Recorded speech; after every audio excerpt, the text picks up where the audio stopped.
Bonjour Manuel Bompard. Bonjour. Merci d'être avec nous sur Merci de BFM votre invitation. Marseille-Provence. Je le disais, vous êtes donc engagé aux côtés de Sébastien Delogu pour ces municipales à Marseille. 29e sur la liste qui comporte 111 noms, il me semble. C'est une position, une présence symbolique ou ça va au-delà du symbole? Non, ça va au-delà du symbole. D'abord, c'est une position qui vise à soutenir une équipe, un collectif qui a été constitué dans cette campagne des élections municipales, dont je suis très fier, qui fait un travail formidable, qui a notamment fait un gros travail programmatique pour apporter des réponses aux problématiques que rencontrent les Marseillaises et les Marseillais au quotidien. Moi, par cette position, en quelque sorte, j'appuie, je soutiens ce collectif. Et puis, si les Marseillaises et les Marseillais font le choix de nous mettre en tête à gauche et d'élire Sébastien Delogu à la mairie, il y aura un programme très ambitieux à mettre en place. Il faudra que tout le monde prenne sa part et je prendrai la mienne. Marseille fière et populaire, on voit les premiers colistiers de Sébastien Delogu, Paola Arpens, Sébastien Barle et Léa Bijawi. Sébastien Barle qui a la particularité, ça ne vous aura pas échappé, d'être encore, à l'heure où l'on se parle, adjoint au maire sortant Benoît Payan. Vous le comprenez, ça? Oui, bien sûr, parce que Sébastien Barle, d'abord, il vient de l'écologie politique. Il était, je le rappelle, la tête de liste des écologistes à la dernière élection municipale.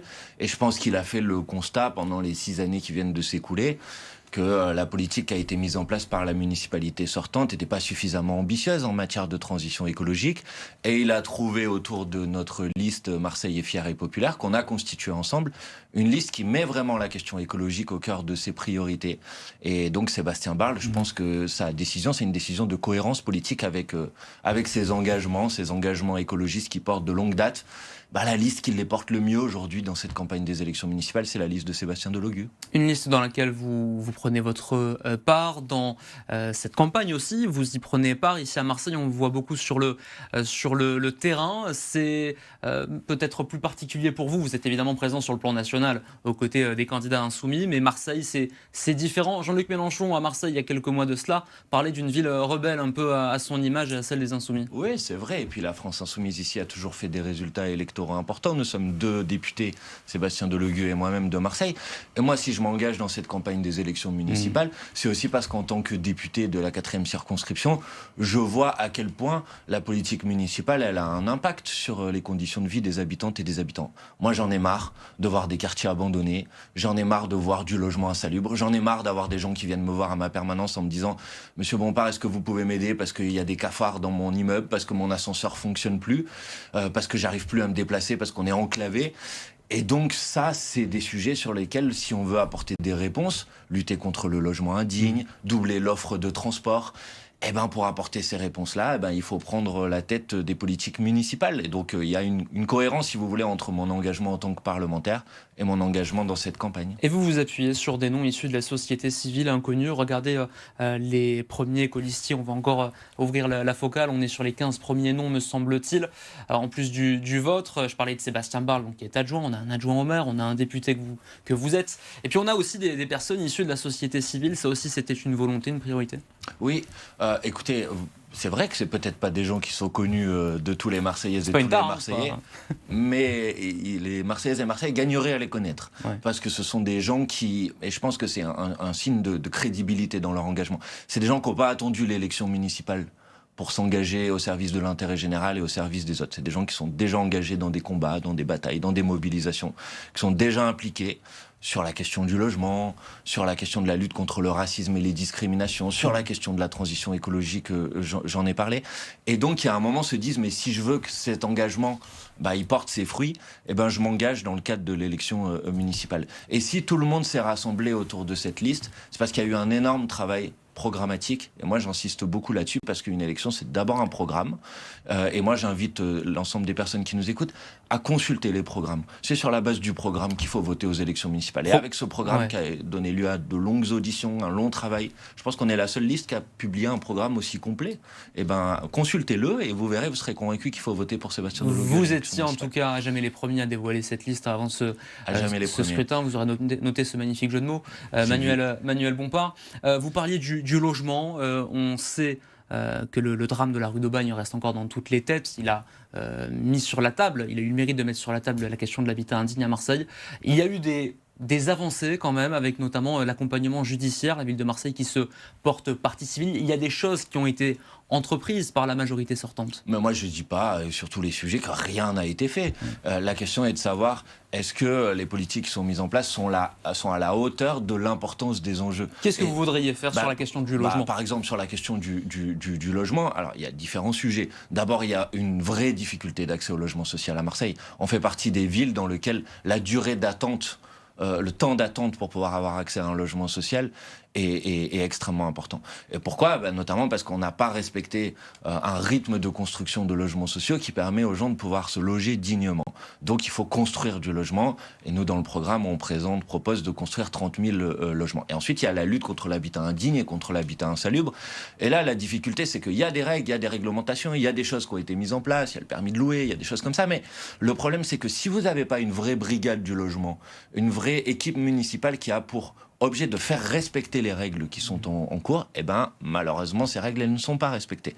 Et donc, les drames, comme le drame qu'on a connu avec la rue d'Aubagne, risquent de se reproduire. Donc là, par exemple, il faut engager au sein de l'équipe, des équipes de la ville, il faut qu'il y ait une vraie brigade du logement qui a pour une mission, police du logement. Exactement, qui a pour mission de faire respecter les règles qui sont mises en place à l'échelle nationale comme à l'échelle locale. Il faut réguler les meublés touristiques, les Airbnb dans un certain nombre de quartiers. Moi, sur la circonscription dont je suis réguler député, ou interdire? Parce qu'on a déjà bien régulé, on a 90 jours. Oui, mais justement, on a peu régulé d'abord. On a moins régulé que ce qu'on peut faire dans d'autres villes en France. Et puis surtout, c'est comme sur la. Mais vous êtes contre l'interdiction pure et dure comme d'autres villes européennes? Mais ça dépend. Si c'est le Airbnb tel qu'il était conçu initialement, c'est-à-dire quelqu'un qui, parce qu'il va partir en vacances quelque part, mais pendant quelques jours, son logement à disposition à quelqu'un, ça on peut pas être contre. Le problème, c'est qu'aujourd'hui, c'est utilisé, c'est détourné par des investisseurs qui mettent jamais un pied dans le logement qu'ils achètent, et plutôt de le mettre dans le parc locatif privé classique, finalement ils le mettent sur Airbnb, et ça se traduit par une augmentation des loyers, et ça se traduit par le fait qu'on chasse la population des quartiers dans lesquels elle vit. Manuel Bompard, c'est pas acceptable. Manuel Bompard, que veut faire la liste Marseille Fière et Populaire sur la question de la lutte contre le narcotrafic? On sait que ça demeure un sujet ô combien important en France et particulièrement dans la cité phocéenne. Bien sûr. Bon, d'abord, il ne faut pas être hypocrite sur ce sujet. C'est un sujet très important, vous avez raison. La vérité, c'est que la lutte contre la criminalité organisée, elle est d'abord une prérogative nationale. C'est d'abord le travail de la police judiciaire, c'est d'abord le travail de la police nationale. Mais le maire, il peut essayer de lutter contre les effets de cette criminalité organisée sur les habitantes et les habitants. Et là, nous, on assume de dire qu'il faut changer de logique par rapport aux logiques qui sont à l'œuvre aujourd'hui. Ce qu'il faut faire, c'est mettre de la présence humaine. Ce qu'il faut faire, c'est de la prévention. Ce qu'il faut faire, c'est de la police de proximité. Ce qu'il faut faire, c'est de l'accompagnement avec des éducateurs de rue pour faire en sorte que nos gamins ils tombent pas dans les réseaux de la criminalité organisée. Et ça, c'est pas uniquement de la prérogative de la municipalité, mais c'est en particulier de la prérogative de la municipalité. Et puis après, au niveau national, à un moment, il va falloir tourner le dos à cette hypocrisie qui consiste à dire aujourd'hui que la consommation de cannabis en France est interdite, alors qu'on est un pays dans lequel une personne sur deux a déjà consommé. Il faut légaliser, légiférer. Évidemment qu'il faudra aller vers la légalisation du cannabis, pas parce que le cannabis c'est pas dangereux pour la santé, mais parce qu'on luttera davantage en faisant des politiques de santé publique sur la question du cannabis plutôt que par la prohibition et l'interdiction. Est-ce que la France Insoumise à la tête de la ville de Marseille organisera un référendum pour sonder les Marseillais sur cette question-là justement? Pourquoi pas? Pourquoi pas faire un référendum? Mais la vérité, c'est que ça sera pas, c'est pas de politique municipale de décider de légaliser le cannabis et de mettre plutôt l'accent sur les politiques de prévention et de santé publique. C'est une décision nationale. Ce qui peut pourquoi pas demander l'avis aux Marseillais? Ce qui peut être de solution municipale, c'est cette fameuse halte soins addiction, qui est un vieux serpent de mer qui pour l'instant n'a toujours pas vu le jour. C'est le cas dans certaines villes de France, pas à Marseille. Est-ce que vous seriez favorable d'implanter ce genre de structure dans la cité phocéenne? Oui, moi ça fait depuis plusieurs années en tant que député que je me bats pour qu'on implante une halte soins addiction, pour que les gens qui nous écoutent comprennent, ça existe à Paris, ça existe à Strasbourg, et ça a produit des effets. C'est que plutôt que se retrouver avec des personnes qui consomment des drogues dans la rue, ce qui pose aussi des problèmes de nuisance pour le voisinage, avec des seringues qu'on retrouve dans la rue, c'est dangereux, et de faire en sorte qu'il y ait des endroits où on les prend en charge d'un point de vue sanitaire, qu'on les accompagne pour sortir de l'addiction. Une addiction, c'est quelque chose qui nécessite une prise en charge sanitaire, pas uniquement une réponse sécuritaire. Alors je sais que parfois on attise beaucoup les peurs sur cette question de la leçon-addiction. Moi je vais vous dire, partout où ça a été mis en place, au début ça a été contesté, et puis ensuite, maintenant, tout le monde a reconnu que ça produisait les résultats. Donc oui, moi je me bats là-dessus. J'avais d'ailleurs déposé avec Sébastien Delogu un amendement dans le projet de loi de finances de la sécurité sociale pour qu'on poursuive l'expérimentation. C'est le cas aujourd'hui. Donc en fait, on peut le faire à Marseille. Mais il y a eu des blocages, ici de la municipalité, ici de la préfecture. Maintenant, il faut dépasser ces blocages. Et nous, si nous sommes à la tête de la municipalité, nous dépasserons ces blocages pour implanter cette halte sans addiction. Vous voyez encore à l'antenne, vous voyez encore une partie de la liste de Sébastien Delogu à laquelle vous figurez à la 29e position. J'aimerais qu'on parle sondage. Alors ça reste évidemment des indicateurs, on est bien d'accord. On a beaucoup parlé du fond, parlons maintenant de la forme. Je vous en remercie parce qu'on n'en parle pas suffisamment dans cette campagne. Merci beaucoup. Regardez le dernier sondage qui est sorti hier, Cluster 17 pour Politico. Il confirme ce duel qui se dessine entre Benoît Payan et Franck Alizio pour les intentions de vote au premier tour. Le maire sortant est un point au-dessus de son principal concurrent du Rassemblement national, 34-33. Sébastien Delogu est au 15%, donc il se maintiendrait en cas de second tour. À noter le décrochage de Martine Vassal à 15% également. Est-ce que aujourd'hui, on se dirige vers une alliance Manuel Bompard, d'une façon ou d'une autre, entre la liste du printemps marseillais et la liste de la France insoumise et de ses alliés? Écoutez, je ne vais pas esquiver votre question, mais d'abord, je veux vous dire, c'est pas les sondages qui font l'élection. C'est les habitantes et les habitants, c'est les électrices et les électeurs. Moi, je me rappelle, j'ai fait candidat pour Jean-Luc Mélenchon à l'élection présidentielle de 2022. On est à 2 semaines à peu près du premier tour de l'élection municipale. À 2 semaines de l'élection présidentielle 2022, Mélenchon était à 12-13% dans les sondages, il a fini à 22%. Donc à la fin, c'est les habitantes et les habitants qui décident. Et nous, si on est engagé dans cette campagne, c'est avec l'objectif d'être en tête à gauche. Et on l'a déjà dit, et je le redis ici, nous, si on est en tête à gauche, on tendra la main pour rassembler à gauche au deuxième tour pour battre la droite et l'extrême droite. Si on n'est pas en tête à gauche, il faudra poser la question, dans ce cas-là, à celui qui est en tête à gauche. Pour l'instant, j'entends de la part de M. Payan... Lui poser la question de savoir s'il est prêt à vous ouvrir les bras, à discuter. S'il est prêt à organiser le rassemblement face à l'extrême droite. Parce qu'il ne faut pas avoir d'ambiguïté sur ce sujet. Il faut battre l'extrême droite au deuxième tour. On va l'écouter, Benoît Payan. On continue notre discussion juste après Manuel Bompard. On est en direct sur BFM Marseille. Benoît Payan, qui était interrogé à ce moment-là sur la candidature solitaire, selon lui, de votre candidat Sébastien Delogu. Je précise que c'était au moment de la présentation du programme du printemps marseillais, donc juste avant le débat entre les 4 principaux candidats. L'aventure solitaire de Sébastien Delogu, la manière qu'il a de faire campagne, cette volonté de toujours taper sur la gauche, de ne rien dire sur la droite et l'extrême droite, me paraît non seulement irresponsable, non seulement moralement problématique, mais particulièrement politiquement irresponsable. Quand on voit le sondage que je vous ai montré à l'instant avec le Rassemblement national, qui est même dans un autre sondage donné en tête au second tour, est-ce que Sébastien Delogu sera irresponsable? Mais d'abord, je pense avoir fait la démonstration dans cette interview que notre campagne, d'abord, c'est pas une aventure solitaire, contrairement à ce que dit M. Payan, c'est une équipe, c'est un collectif, c'est un programme. Et je trouve qu'il y a dans la réaction de Benoît Payan quelque chose qui ressemble un peu à la gestion qui a été la sienne de la ville de Marseille. C'est-à-dire une gestion extrêmement centralisée, extrêmement autoritaire, où en fait tout débat politique devient en quelque sorte est considéré comme étant une insulte. Nous, on n'insulte personne dans cette campagne, mais on fait campagne sur un programme parce qu'on pense qu'il y a bien mieux à faire pour Marseille que ce qui a été fait ces dernières années. Et on propose aux électrices et aux électeurs de choisir ce chemin-là. Vous avez des points de convergence sur certains sujets quand même. Mais évidemment qu'on a des points de convergence sur certains sujets et puis des points de divergence sur d'autres. Ensuite, vous m'avez posé la question du Rassemblement national. Moi, ma conviction, c'est que si à Marseille on veut battre l'extrême droite, et évidemment que c'est une priorité de battre l'extrême droite, il faut mobiliser les électrices et les électeurs. Et pour mobiliser les électrices et les électeurs, en particulier les électrices et les électeurs des quartiers populaires de Marseille, il faut arrêter de les abandonner dans les politiques publiques. Et donc la liste de Sébastien Delogu aujourd'hui, c'est la meilleure garantie pour battre l'extrême droite parce que c'est la seule liste qui va mobiliser des électrices et des électeurs qui sinon n'iront pas se mobiliser dans cette élection. Donc moi je dis à toutes celles et ceux qui sont inquiets du risque que l'extrême droite puisse s'emparer de la ville, mettez Sébastien Delogu en tête à gauche au soir du premier tour et nous organiserons le rassemblement et nous battrons l'extrême droite et nous transformerons la ville de Marseille. Voilà ce qu'on fait. Et moi, je ne veux pas polémiquer avec... Est-ce qu'à vos yeux, ce risque du Rassemblement national, comme vous le dites, est particulièrement présent à Marseille. On est dans la deuxième ville de France, la ville du vivre ensemble, de voir un RN crédité de 33%, voire même de victoire en cas de second tour selon les différents scénarios. C'est quelque chose qui vous travaille, vous qui êtes coordinateur national? Écoutez, évidemment, ça me fait mal au cœur de voir le score du Rassemblement national. Mais ensuite, une fois qu'on a dit ça, il faut le comprendre. Mais il s'explique ce score. Voilà. Mais évidemment. Et donc, on va pas... Et je dis attention, vous n'allez pas mobiliser les électrices et les électeurs en disant la seule question, la seule raison pour laquelle il faut voter pour moi, c'est parce que sinon l'extrême droite va gagner. Il faut donner des raisons aux électrices et aux électeurs de se mobiliser.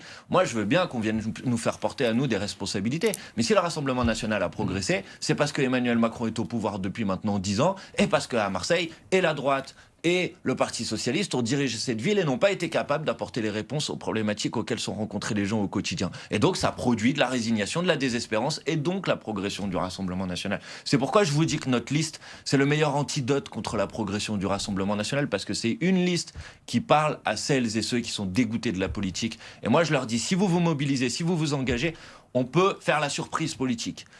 Marseille peut envoyer un message de résistance antiraciste et antifasciste à tout le pays, au pays tout entier. Si vous mettez la liste de Sébastien Delogu en tête, vous allez faire un tremblement de terre politique. Et ça dépend évidemment aux électrices et des électrices et des électeurs. C'est vous qui décidez, c'est pas les sondages, c'est pas les médias, c'est personne d'autre que vous. Vous évoquiez Emmanuel Macron à l'instant, j'aimerais vous faire réagir sur cette actualité marseillaise mais provençale au premier plan, nationale au premier plan. La nomination, le retour de Sabrina Agresti-Roubache, proche du couple Macron, ancienne députée, ancienne secrétaire d'État, qui fait son retour au gouvernement depuis hier soir en tant que ministre en charge de l'enseignement et de la formation professionnelle. Ça vous inspire quoi ? Ça m'inspire qu'on récompense les gens qui manifestement n'ont pas fait du bon travail, parce que je rappelle que Madame Roubache était censée être la ministre responsable du plan Marseille en grand dans un des gouvernements précédents. Et je vous rappelle le rapport de la Cour des comptes sur le plan Marseille en grand qui a dit à quel point il n'y avait pas de pilotage et c'était en quelque sorte un fiasco. Nous d'ailleurs, avec Sébastien Delogu, on a fait une commission d'enquête parlementaire sur ce sujet. Il y a eu soi-disant des millions d'euros, des centaines de millions d'euros, des milliards d'euros qui ont été mis sur la table et aujourd'hui ils ne sont même pas utilisés, même pas dépensés. Madame Roubache, elle porte une responsabilité sur ce sujet. Normalement, en politique, on ne récompense pas les gens pour leurs échecs, on les récompense plutôt pour leurs succès. En Macronie, manifestement, c'est différent. On récompense les gens pour leurs échecs. C'est pourquoi il faut chasser ce gouvernement le plus rapidement possible. Et nous, on dépose des motions de censure pour le renverser. Et on est la seule gauche aujourd'hui 100% censure. C'est la gauche qui n'est pas responsable d'avoir laissé passer ce budget, n'est pas responsable de laisser en place ce gouvernement. Ça aussi, c'est quand même un motif de vote pour les élections municipales. D'abord, évidemment, on vote pour le programme municipal. Mais le vote, il va avoir une signification nationale. Et les députés insoumis à l'Assemblée nationale, c'est les seuls à gauche qui sont restés fidèles à leurs paroles, qui sont fidèles à l'engagement qu'ils ont donné devant les électrices et les électeurs, qui n'acceptent pas un budget dans lequel on supprime 4000 postes d'enseignants, on fait des milliards d'euros sur l'économie. Et la liste de M. Payan, comme la liste de Mme Vassal, sont responsables de ce budget. Parlons de l'un de vos collègues députés justement et colistier en l'occurrence dans ce scrutin municipal à Marseille, Sébastien Delogu, qui a été filmé, vous avez peut-être vu passer la vidéo, sur un scooter à Marseille, sans casque. Vous revoyez cette image, chers téléspectateurs. Il s'en est expliqué devant des étudiants en journalisme. Il était présent à l'occasion d'un débat interne à cette école avant les municipales. Il reconnaît une erreur, mais ça me rappelle ma jeunesse. Est-ce qu'un député devrait dire ça ? Écoutez, de la sincérité, ça fait pas de mal en politique aussi. Sébastien Delogu, il dit que c'était sur un parking pendant 10 mètres. Alors, il y a un rond-point sur le parking. Oui, bon, moi, j'étais pas présent, je sais pas. Évidemment qu'il faut pas faire ça, évidemment, il faut mettre des casques quand on est sur un scooter. Mais si vous voulez, moi, je trouve que dans cette campagne, j'ai bien compris qu'on essaye de chercher... Est-ce qu'il joue pas trop aux Marseillais, Sébastien Delogu ? Ou est-ce qu'au contraire, c'est ce qui plaît peut-être ? Je pense pas qu'il joue aux Marseillais, je pense que Sébastien Delogu, il est Marseillais, il connaît cette ville mieux que quelconque autre candidat. Lui, il n'est pas député de Marignane et de Vitrolles, comme Franck Alizio. Donc lui, il sait de quoi il parle. Il connaît cette ville. Et il est pleinement sincère dans son engagement. Alors parfois, ça produit des petites maladresses, mais il est pleinement sincère dans son engagement. Et il aime cette ville et il a envie de la transformer. Et je vois bien que, comme on ne peut pas l'attaquer sur son programme parce que c'est le meilleur programme, comme on ne peut pas l'attaquer sur son équipe parce que c'est la meilleure équipe, on cherche le moindre truc pour essayer de s'en prendre à Sébastien Delogu. Je dis aux gens, vous laissez pas intoxiquer par ces polémiques ridicules. Regardez la sincérité d'un engagement, le programme, et votez pour ça, parce que c'est ça le plus important. Un programme que viendra défendre aussi Jean-Luc Mélenchon dans quelques jours à la Friche, lors d'un meeting aux côtés de Sébastien Delogu. Jean-Luc Mélenchon qui était à Lyon hier pour un autre meeting pour soutenir votre candidate insoumise du côté de Lyon. Lyon, une ville qui a fait l'actualité nationale avec la mort de Quentin, ça ne vous aura pas échappé. D'abord, première question sur cette dernière thématique, Manuel Bompard. Est-ce que vous avez des nouvelles de votre collègue Raphaël Arnaud ? Oui, bien sûr, j'en ai. Et évidemment, il est, comme beaucoup de gens, je pense, dévasté par le drame qui a eu lieu à Lyon. Il faut savoir que Raphaël Arnaud, avant d'être parlementaire, c'était un militant antifasciste qui était engagé à Lyon. Et ce qu'il m'a dit, c'est que lui, il redoutait depuis des années et des années le drame qui a eu lieu à Lyon. C'est-à-dire que la montée de ces groupes d'extrême droite et des affrontements dans les rues se termine par un drame. Et c'est ce qui s'est passé à Lyon. Donc évidemment, il est triste de cette situation. Et évidemment, il est révolté par les accusations absolument sans fondement qui sont faites contre lui. Il y a justement, et c'est pas anodin avant le scrutin municipal que l'on connaît. Sa responsabilité individuelle n'est pas engagée, vous êtes d'accord? Naturellement, ses collaborateurs. Mais il y a ce sondage, vous allez me dire, c'est un sondage du JDD, mais c'est un sondage quand même. 81% des sondés veulent la démission de Raphaël Arnaud. Il y a à minima, peut-être même chez vos électeurs, à minima de la gêne autour de cette situation, peut-être de l'incompréhension. Vous leur dites quoi aux électeurs, de votre bord ou non, sur la démission? Assumez-vous aujourd'hui encore Raphaël Arnaud dans vos rangs? Est-ce que vous assumez de citer un sondage du JDD qui est un sondage absolument... Un sondage, c'est un indicateur. Non, c'est un sondage absolument bidon. C'est un indicateur. Moi, je ne fais absolument pas confiance aux sondages et aux publications du groupe Bolloré qui sont... La semaine dernière, ils ont sorti un sondage disant que, écoutez bien, 60% des insoumis voulaient faire barrage à la France insoumise. Alors, je sais pas, il y a peut-être un petit problème, non? 60% des insoumis. Il y a quand même une émotion autour de cette actualité, Manuel évidemment, Bompard. Mais ça, c'est un autre sujet. Il a toute sa place à l'Assemblée. Mais oui, mais évidemment, moi je dis aux gens, c'est très simple. Pour quelle raison un parlementaire devrait être tenu responsable des actes dramatiques qui ont été commis par l'un de ses collaborateurs? Pour quelle raison? C'est une règle qu'on applique à personne. La semaine dernière, un collaborateur du Rassemblement national a menacé de mort Sophia Chikirou, Rima Hassan, qui sont deux de mes collègues parlementaires. Il a été démis de ses fonctions, le collaborateur. On n'a pas demandé à la députée de s'en aller. Bon, et c'était normal qu'il soit démis de ses fonctions. Eh bien là, il y a un collaborateur qui est engagé, dont l'enquête déterminera quelles sont les responsabilités. Dans ce drame, ses fonctions, il a été mis un terme à ses fonctions, mais Raphaël Arnaud n'est pas impliqué directement. Pour conclure sur les municipales, Manuel Bompard, Franck Alizio notamment, mais également le maire du secteur du 11-12 à Marseille, Sylvain Souvestre, s'inquiète de potentielle fraude lors de ces prochaines élections municipales. Est-ce que ça vous inquiète aussi? Évidemment, on connaît l'histoire marseillaise. Et donc on sait qu'il y a eu des fraudes à la procuration, qu'il y a pu avoir dans un certain nombre de bureaux de vote des comportements qui sont des comportements problématiques. Et c'est la raison pour laquelle moi je dis, notamment aux sympathisantes et aux sympathisants de la France Insoumise, il faut avoir une personne dans chaque bureau de vote pour vérifier, respecter l'intégrité des opérations électorales. Et c'est vrai que parmi nos objectifs dans cette campagne municipale, c'est aussi tourner la page des magouilles, du clientélisme, de cette vision de la politique qui a fait beaucoup de mal à la politique à Marseille, qui a fait beaucoup de mal d'ailleurs à l'image de la ville de Marseille aussi. Et nous, on porte une liste qui défend une éthique en politique, qui fera pas de clientélisme, qui va pas voir les gens en leur disant si tu votes pour moi, tu auras un appartement ou il y aura un boulot pour quelqu'un de ta famille. Non, nous on fait pas ça. On dit par contre que si vous votez pour cette liste, les règles d'attribution des logements, elles seront les mêmes pour tout le monde et les règles d'attribution des subventions publiques, elles seront les mêmes pour tout le monde, quelle que soit la couleur de peau, la religion ou la proximité avec tel ou tel candidat. Donc, bien sûr que c'est une inquiétude et bien sûr qu'il faut que tout le monde prenne des engagements dans cette campagne électorale, d'en finir avec ces méthodes qui sont des méthodes pourries, parce que c'est ça qui produit de la résignation et de la désespérance. Et nous, on assume de dire qu'on ne fera pas ça et que notre campagne, elle est une campagne éthique, démocratique, où les habitantes et les habitants, ils seront considérés comme des citoyennes et des citoyens à part entière et pas comme des gens qu'on vient acheter pendant une campagne électorale. Merci Manuel Bompard d'avoir été notre invité. Je rappelle que vous êtes député insoumis des Bouches-du-Rhône, 29e sur la liste Marseille fier et populaire, incarné notamment par votre collègue député Sébastien Delogu. Merci d'avoir été sur BFM Marseille. Merci et bonne journée à vous. Merci.